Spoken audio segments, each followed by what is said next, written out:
Hello, this is Miss Baker again. Today we're going to learn about the scale factor and the Y-intercept, and we're going to answer the essential question, how do I find the scale factor and Y-intercept by looking at an equation?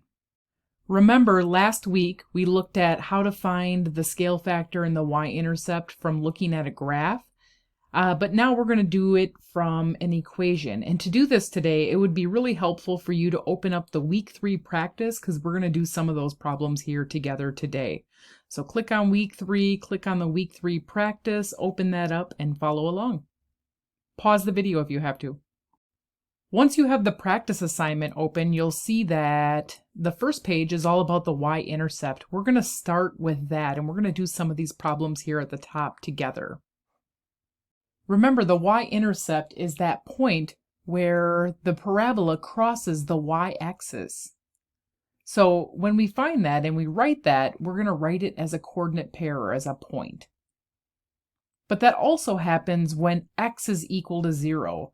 So every time it crosses this y-axis, you'll see that the x value is always going to be 0.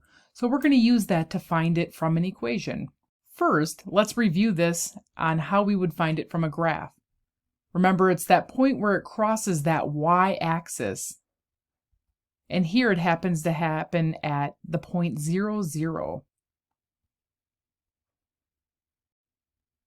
Okay, but what happens if we have an equation and we don't have the graph?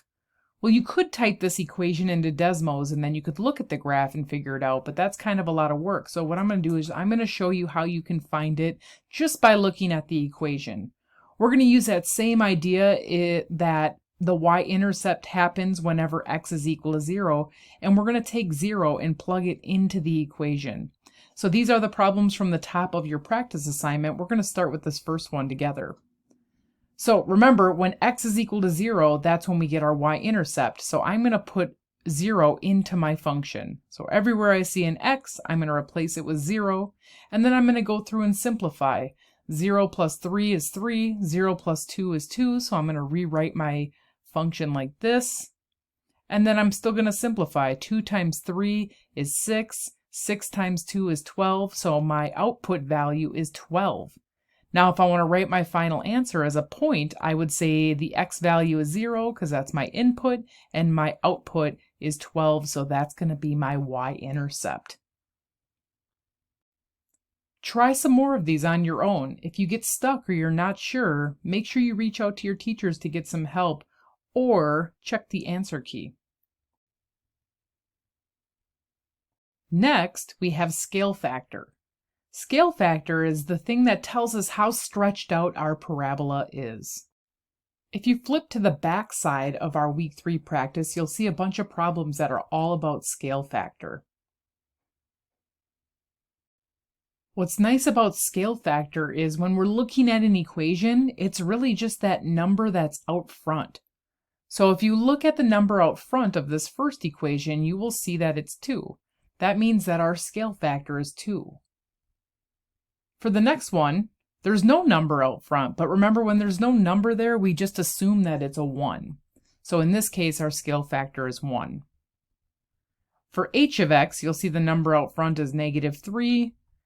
So our scale factor is -3, and we write that as a is equal to -3. Pause the video here and try these other 3 and see what you get.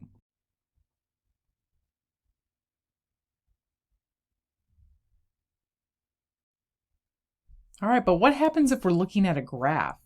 Remember last week we briefly talked about this, but I'm going to quickly review it.